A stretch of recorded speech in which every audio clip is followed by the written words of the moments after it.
Bueno, hoy día vamos a continuar, como ustedes ya saben, con Zacarías capítulo 8. Zacarías capítulo 8 es lo que nos toca hoy día y en realidad los capítulos 7 y 8 son como que no se pueden separar. Son capítulos que van juntos, van bien unidos. Eh, y la semana pasada vimos algunas cosas de este pueblo de Betel, que dijimos que está cerca de Jerusalén, lo que había pasado con esa gente que habían venido a preguntar si era necesario a los sacerdotes, a los profetas que estaban ahí, si era necesario seguir con ese ayuno que ellos estaban haciendo, un ayuno que ya llevaban 70 años y parece que era una carga para ellos, ¿cierto? Al parecer ellos no querían seguir guardando ese ayuno y como que ya, como que cuando un niño a veces le va a preguntar al papá si tiene que seguir haciendo algo o a la mamá algo que no quiere hacer y por qué y tengo que seguir haciéndolo y bueno, pero era algo que ellos se habían autoimpuesto. Ellos mismos se lo habían puesto. Entonces, y ahora no querían seguir. Como decía, era un peso para ellos. Y ahí dijimos algunas cosas, que Dios no quería ver lamento, que Dios quería ver arrepentimiento. Y bueno, vimos rápidamente que Dios les habló, les recuerda y les solicitó algunas cosas importantes para ellos. Les dijo que tenían que juzgar con imparcialidad, o sea que en su juicio tenía que ser justo, que no la balanza no tenía que equilibrarse ni para un lado ni para el otro, sino que tenía que ser el correcto cuando hicieran justicia. Eh, También les dijo que mostraran compasión unos por los otros, por sus hermanos, y también les habló un poco de la justicia social. ¿Se acuerda que hablamos de eso? Que no oprimieran a las viudas, al huérfano, al extranjero, ni al pobre. Y al final pedía paz, también pedía armonía, y decía que no había que ni siquiera pensar mal de sus hermanos. Y todo esto lo pidió a raíz de una generación, la generación anterior, que no había obedecido lo que Dios les había pedido. Y tuvieron que sufrir las consecuencias, en este caso, del exilio. Terribles consecuencias.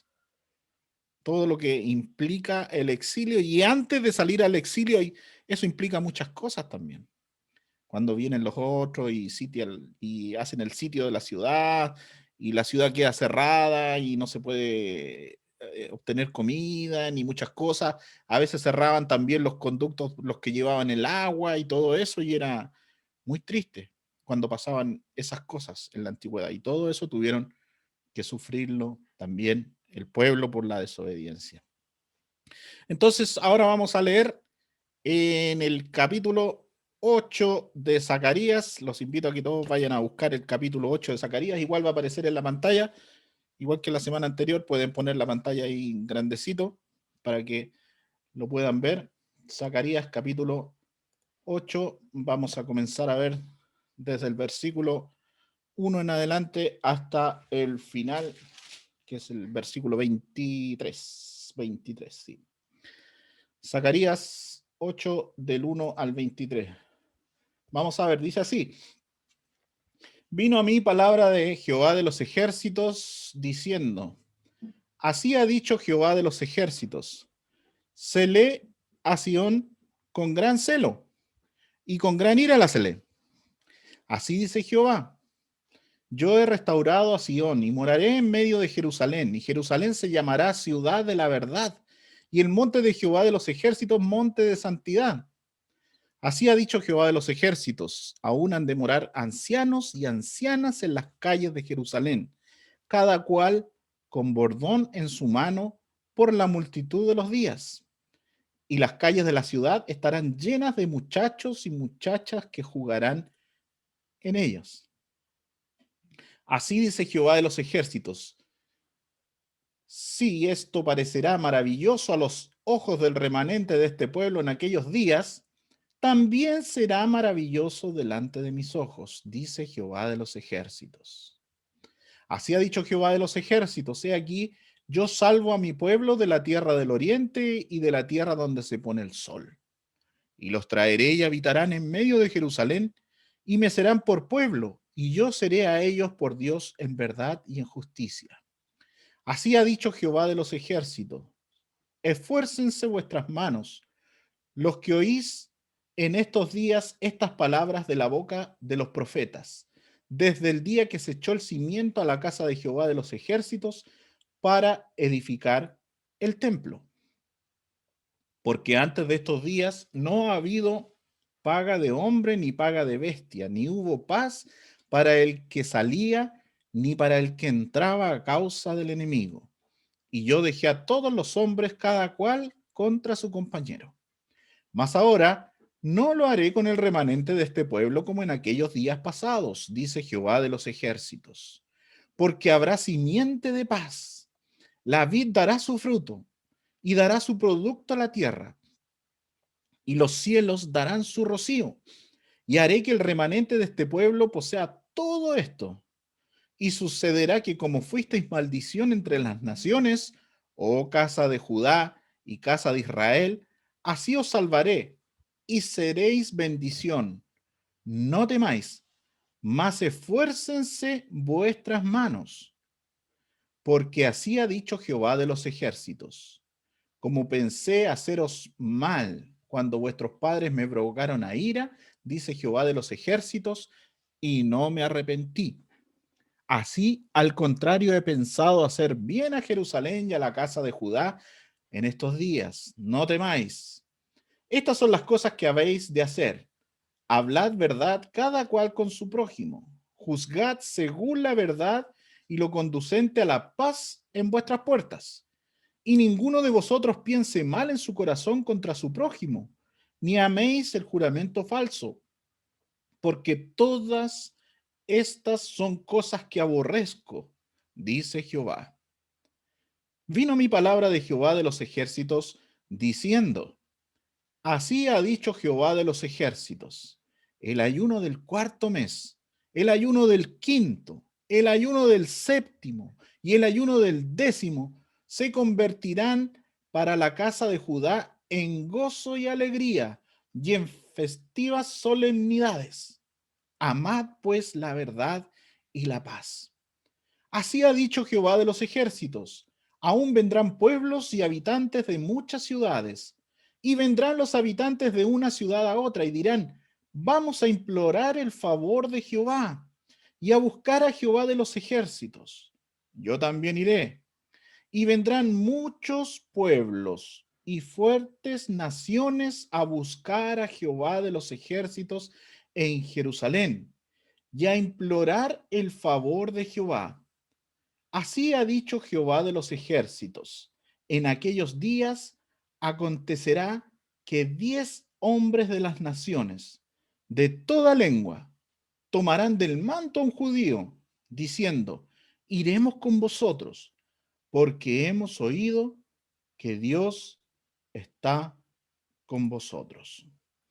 Hasta aquí vamos a dejar entonces la lectura de la palabra. Aquí termina el capítulo 8 entonces de Zacarías, que tiene muchas cosas interesantes que podemos aprender. Que el Señor añada su bendición y nos ayude entonces a sacar importantes lecciones para nuestra vida en este día. Aquí tenemos y comenzamos a ver, podríamos decir, un tercer mensaje de Dios por boca de Zacarías a estos hombres, a esta delegación que había venido desde Betel, preguntando por algo específico.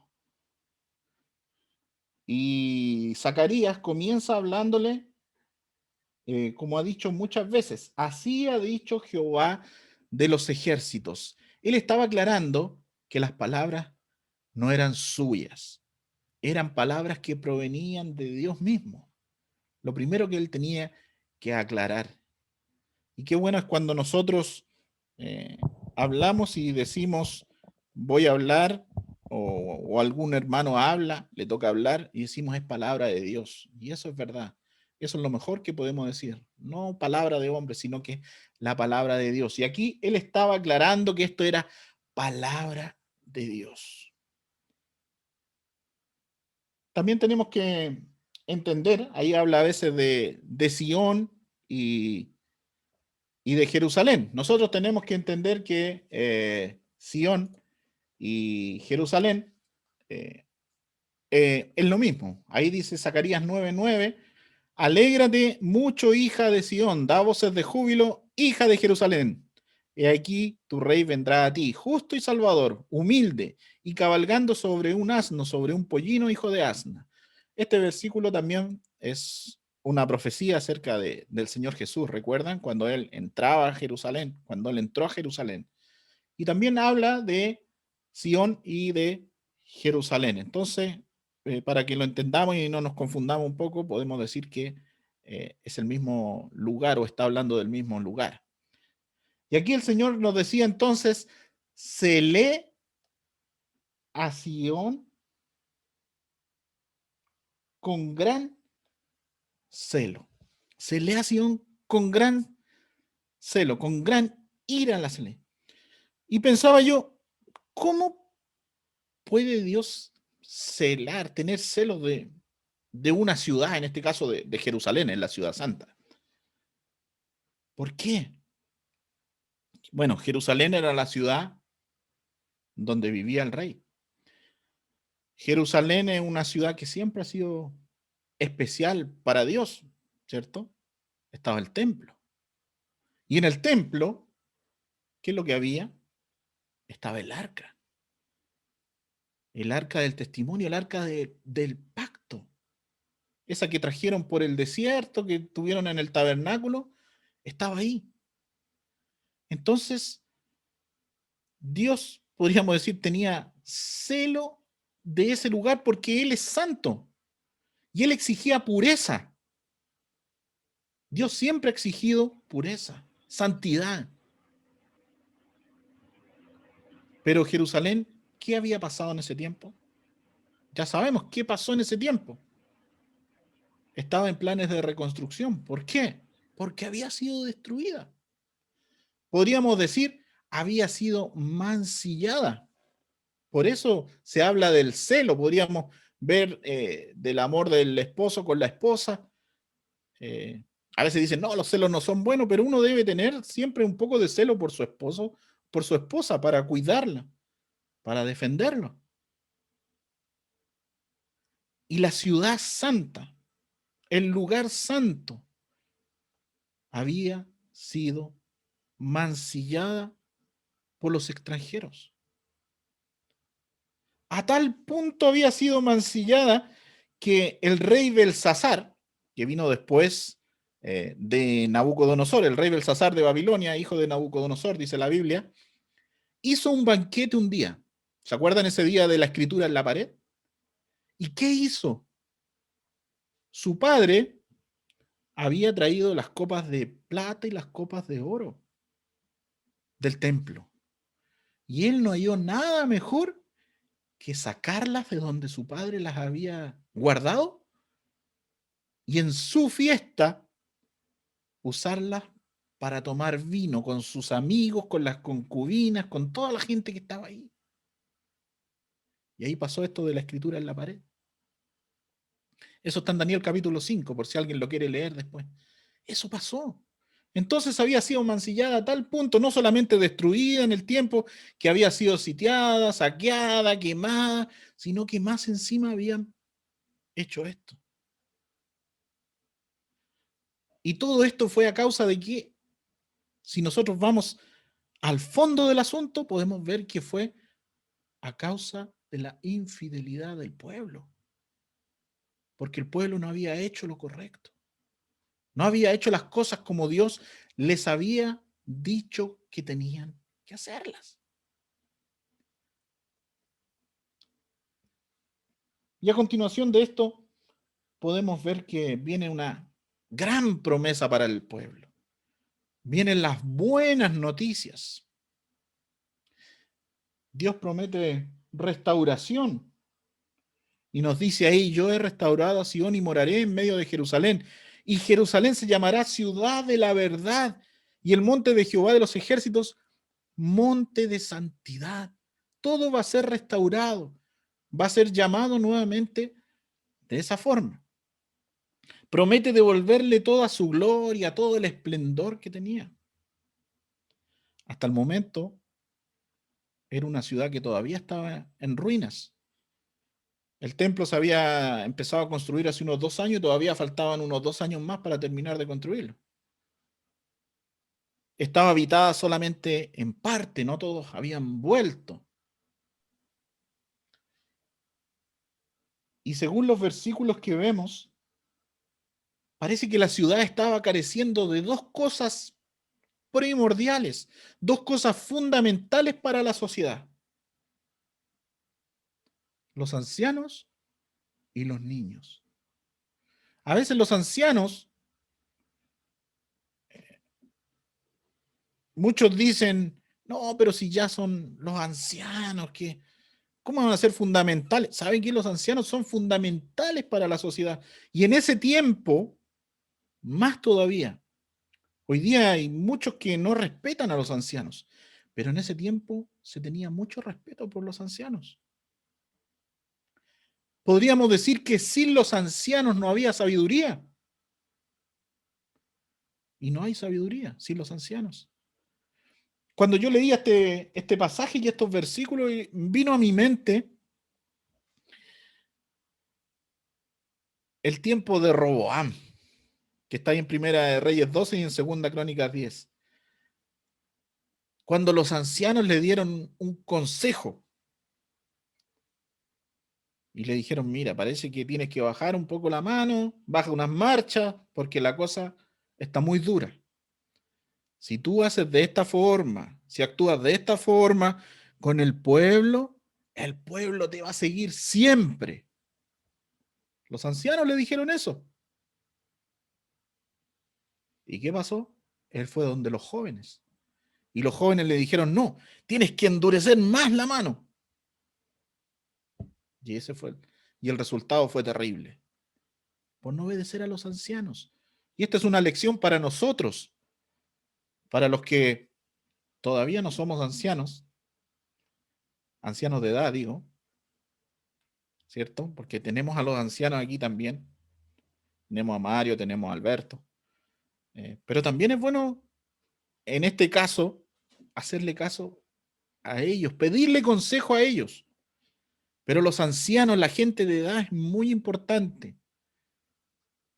porque tienen mucho conocimiento. Es importante que tengan conocimiento, y en este caso conocimiento bíblico, pero también la experiencia ayuda mucho. Entonces, si no habían ancianos en ese tiempo, podríamos decir que no había sabiduría. Y si no había niños, no había futuro. Los niños son el futuro. Imagínense una ciudad sin niños. Se empieza a envejecer la población. Lo que pasa en muchos países en Europa. Lo que está pasando también ahora en nuestros países en Latinoamérica, porque nosotros le copiamos a los europeos. No, si no hay que tener hijos. Muchos dicen, sí, yo me voy a casar, pero no quiero tener hijos todavía. Y algunos pasan años, años, años y no tienen hijos. Y después se acostumbran a vivir solos. Dicen, no, es que cuando tenga esto, voy a tener hijos. Cuando tenga mi casa. Después, no, cuando tenga un coche más grande. Cuando tenga esto, cuando tenga lo otro. Y dejan pasar los años y después se acostumbran a vivir solos y después ya se les pasa el tiempo. No hay futuro. Imagínense una iglesia sin niños, que fueran todos mayores. No hay futuro. Y parece que esto estaba pasando ahí. Por eso habla de los ancianos, que volverán los ancianos a la ciudad a caminar con sus bastones por, por las plazas, los niños volverán a jugar. Y eso se verá. Y jugarán sin temor. Sin temor. Hoy en día, bueno, en ese tiempo a lo mejor habían problemas, pero hoy en día los niños en Jerusalén y en Israel muchas veces siempre están jugando, pero están con temor de algo que pueda pasar. Y si usted va a Israel o está dentro de la ciudad de Jerusalén, de hecho, en cada una de las puertas de Jerusalén, de la ciudad vieja, lo que hay en la puerta es seguro, son policías. En todas las puertas hay policías y armados. Y si usted va y quiere entrar a ese lugar tan conocido que es el Muro de los Lamentos, tiene que pasar casi como es un aeropuerto. Tiene que pasar por un control especial, que tiene que pasar todos los bolsos, todas las cosas que lleva por un lugar donde ven los rayos X y todo, y uno tiene que sacarse todo y pasar con lo puesto.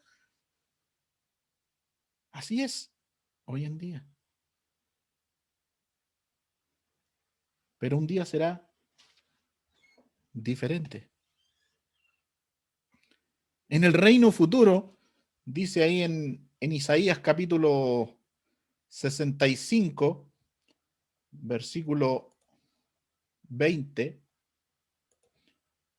no habrá más allí niño que muera de pocos días, ni viejo que sus días no cumpla, porque el niño morirá de 100 años y el pecador de 100 años será maldito, dice. En Isaías también nos habla acerca de esto. Y bueno, ahí en el versículo 6 dice, si esto parecerá maravilloso a los ojos del remanente, es como que va a ser un verdadero milagro lo que va a ocurrir. Dios promete salvar a su pueblo que está lejos de la tierra y reunirlos nuevamente. Eso es lo que iba a hacer Dios. Los iba a juntar. Nosotros sabemos que, por ejemplo, aquí se está hablando del segundo templo, o se está construyendo lo que es el segundo templo. El primer templo fue el templo de Salomón, ¿cierto? Este es llamado el templo de Zorobabel. Y este templo se estaba por construir. Y esto va a pasar. Y después va a haber más templo todavía. Todo esto que nosotros estamos viendo, y lo que vamos a ver más adelante, podemos ver que tuvo un cumplimiento parcial en el tiempo de Zacarías, pero también es profético. Va a haber otro cumplimiento. Este templo por el cual se está abogando para que se construya o ya se está construyendo por Zorobabel y todo eso, también fue un templo que fue mancillado, podríamos decirlo de alguna forma. Fue destruido después, en el año 70 por los romanos, por Tito. Pero en el año 165 antes de Cristo, por los macabeos, muchos piensan que en el tiempo de los macabeos también se cumplió esto en parte, porque en el templo de Judas Macabeo, el año 165 antes de Cristo, hubo como una reconsagración del templo. Pero recordemos que todo esto que estamos viendo también va a ser durante el reino futuro del Señor. Y vemos que aquí, si seguimos avanzando, el pedido, versículo 9, es para que el pueblo se esforzara. Esfuércense, dice, con sus manos. Trabajen con sus manos. Parece que había algunos que no estaban trabajando mucho, ¿eh? Estaban dejando algunas cosas de lado y no estaban haciendo las cosas eh, que tenían que hacer. Parece que estaban, podríamos decir, de alguna forma flojeando un poco, ¿cierto? Y dice ahí en otro pasaje que vamos a leer en Ageo, capítulo 2, capítulo 2, sí, versículo 4, dice, pues ahora, Zorobabel, esfuérzate, dice Jehová, esfuérzate también, Josué, hijo de Josadac, sumo sacerdote, y cobrad ánimo, pueblo todo de la tierra, dice Jehová, y trabajad, porque yo estoy con vosotros, dice Jehová de los ejércitos. Ageo y Zacarías estaban en el mismo tiempo, ¿ya? Por eso a veces cuando uno estudia Zacarías tiene que ver a Ageo también, y cuando ve a Ageo ve a Zacarías, porque estaban en el mismo tiempo. Entonces hay muchas cosas que se aplican.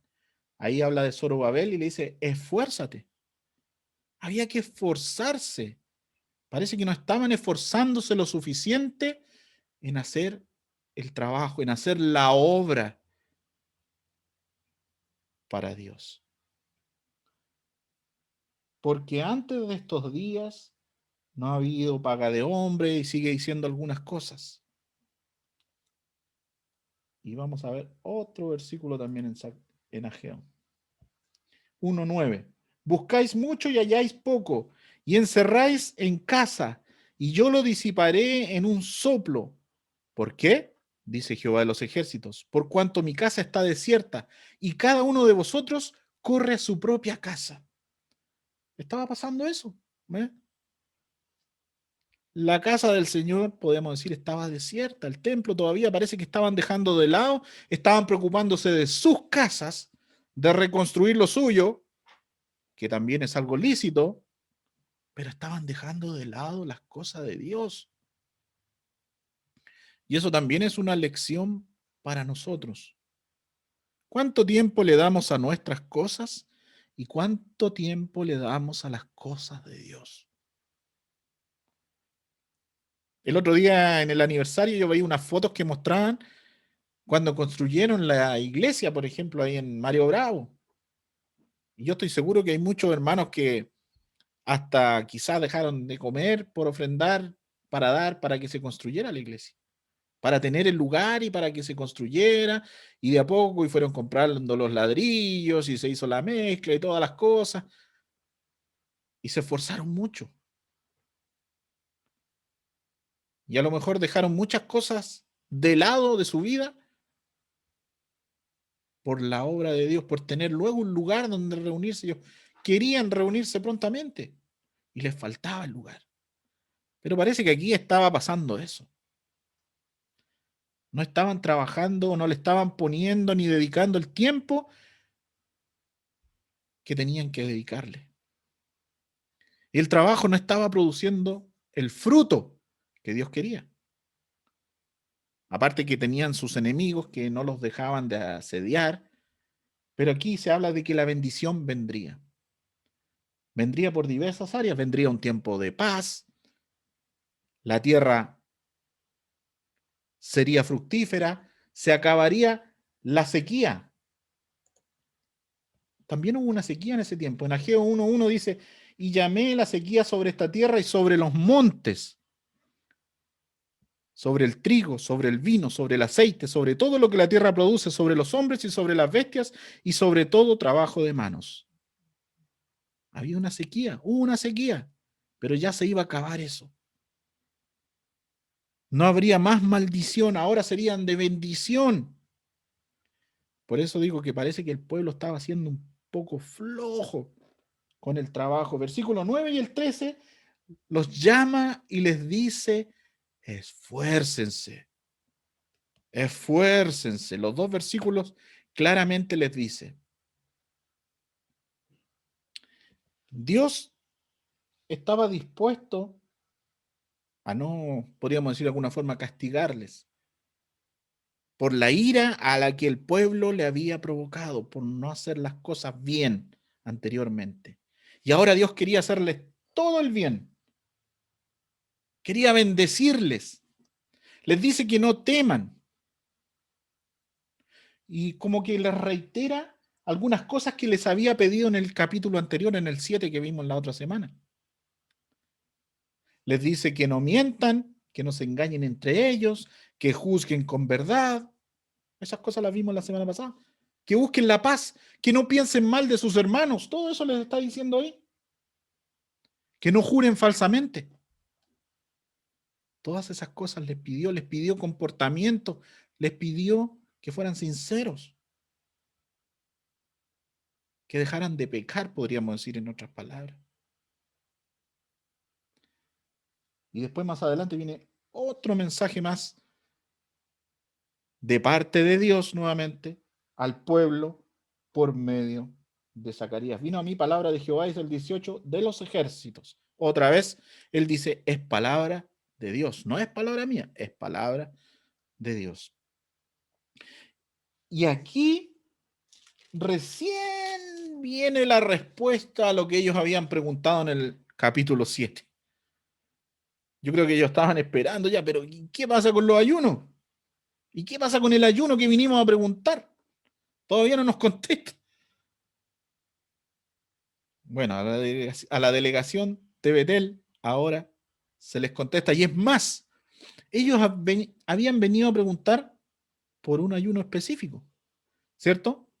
El del mes quinto, que conmemoraba la quema y la destrucción de las casas, del templo, de todo, por Nabuzaradán, que había sido, bueno, era un general o el encargado del ejército oficial de Nabucodonosor.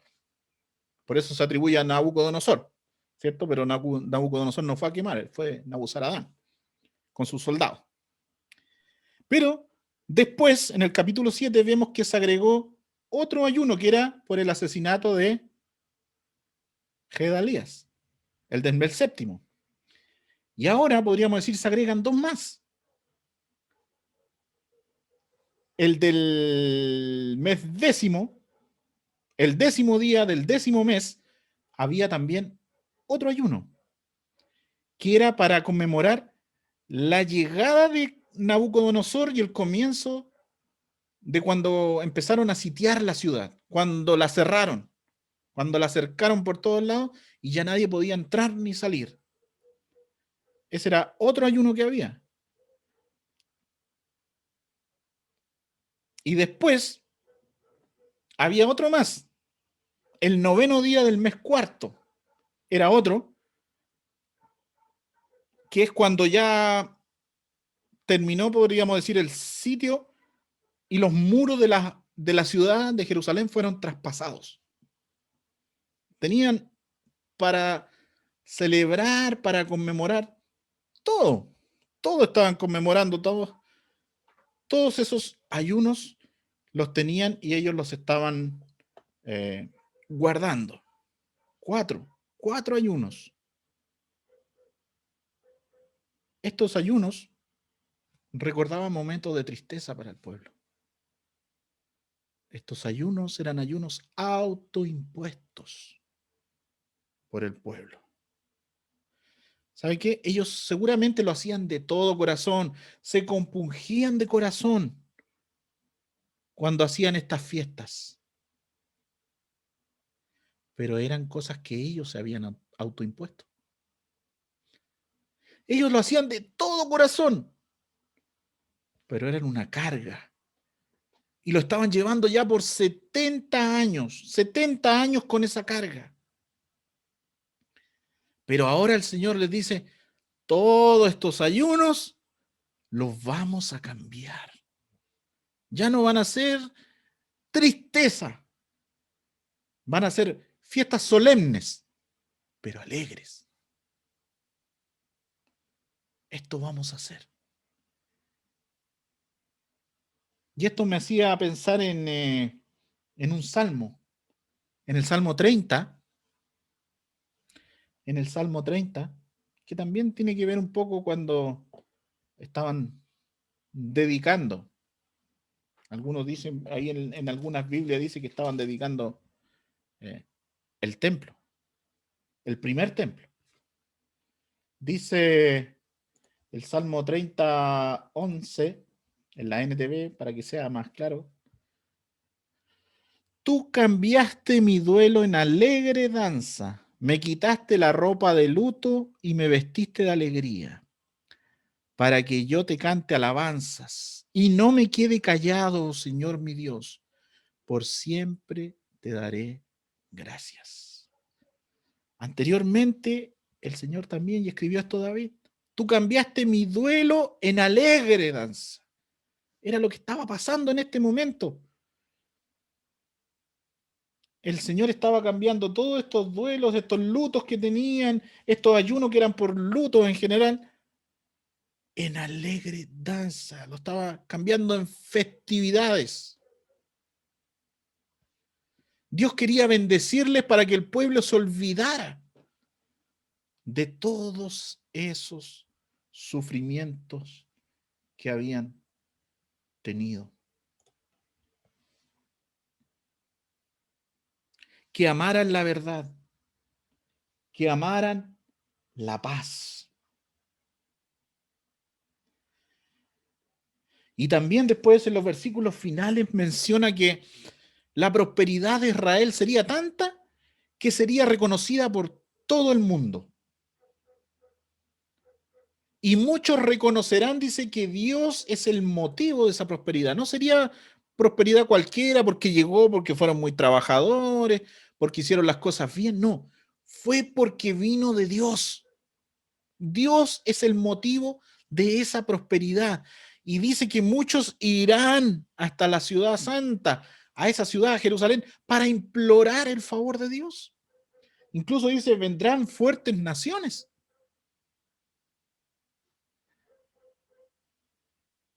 La ciudad será una sola.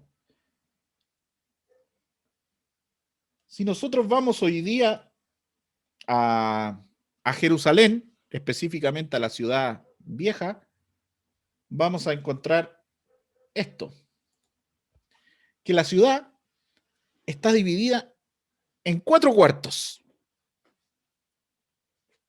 Ahí está en inglés el mapa, pero está el cuarto musulmán,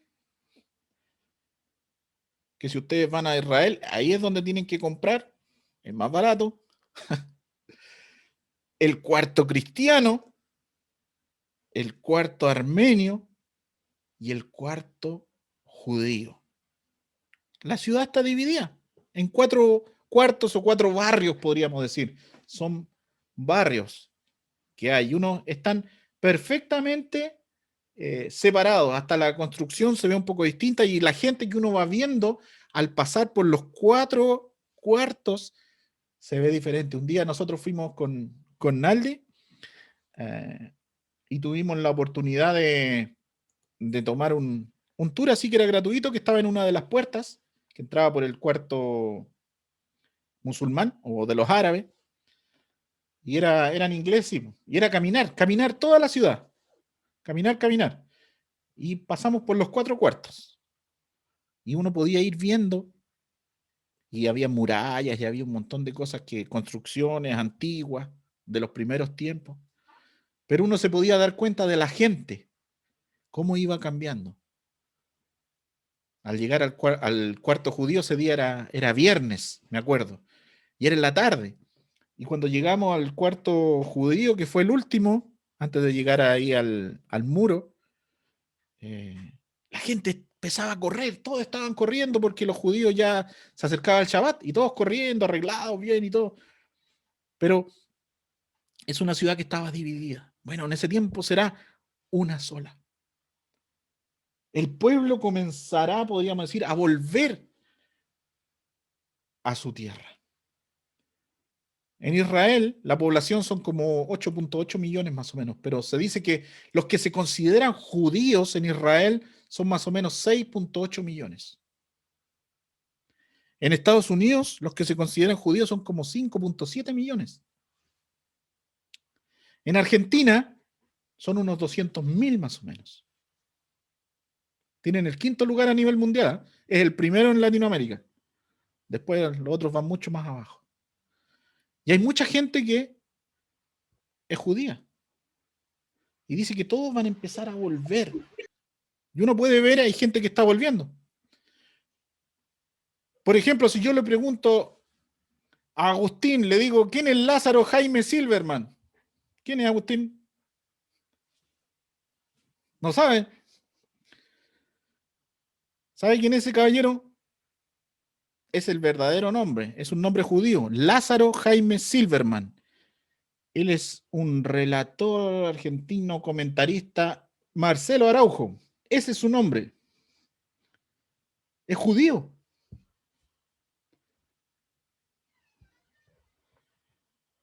El, el rey de la soja, ¿quién es? También es judío. Una Argentina. Los Grovos, ¿cierto? La familia de ellos se llama Gustavo Grovo Copatel, el rey de la soja de Argentina. Judío. José Néstor Peckerman, judío. También. Judío. Peckerman Crimen es su otro apellido, con K. Son todos judíos. Y hay muchos personajes judíos. ¿Y sabe qué? Los judíos son muy prósperos. Son muy prósperos en todo el mundo. Aquí en Chile también hay muchos judíos prósperos. Uno de los hombres más ricos de Chile, que tiene empresas mineras y todo, y que cuando hay campañas, estas teletones que se hacen, a él no le cuesta nada sacarse 1 millón, 2 millones de dólares de los bolsillos y donarlos. Se llama Leonardo Farcas. Él también es judío. Y así mucha gente, por ejemplo, Don Francisco se llama Mario Kreuzberger, es judío. Y así. Dice que muchos van a volver, pero son gente próspera. Y en ese tiempo se va a ver más la prosperidad de ellos y todos van a querer ir y estar con ellos y estar allá porque va a ser un lugar próspero. Como dije, todo lo mejor viene y vendrá de los judíos. El 20% de los premios Nobel que hay son de origen judío.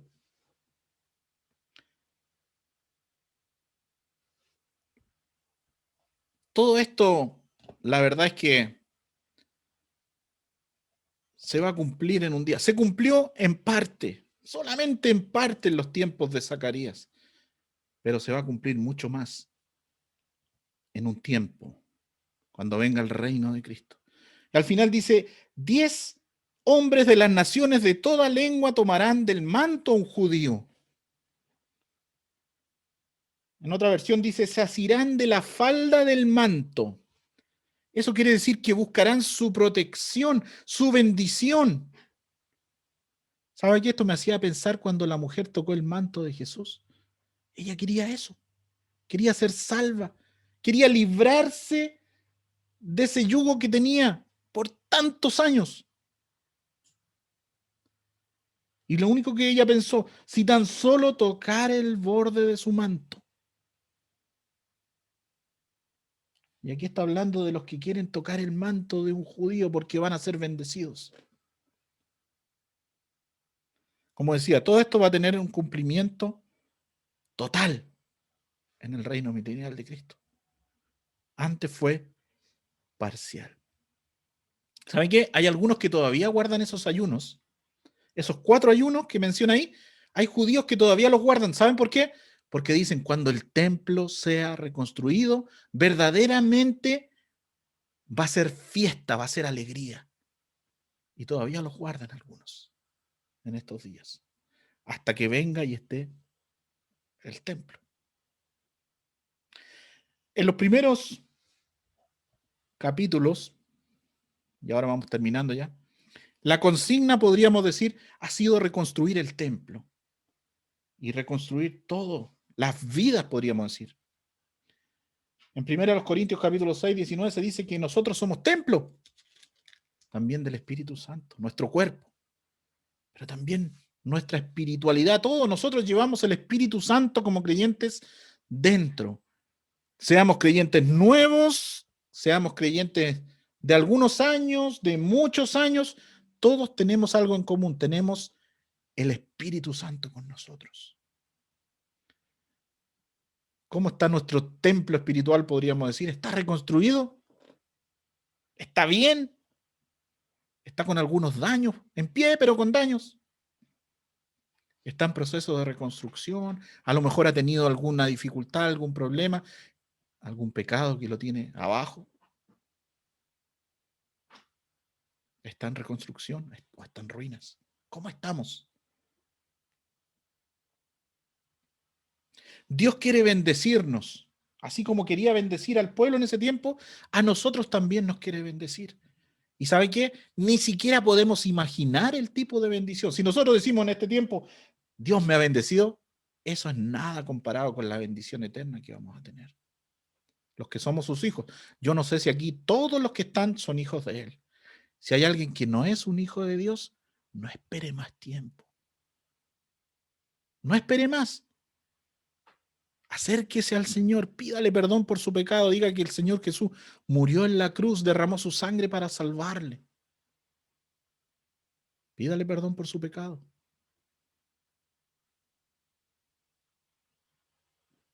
Dios quiere bendecirnos, como decía. Y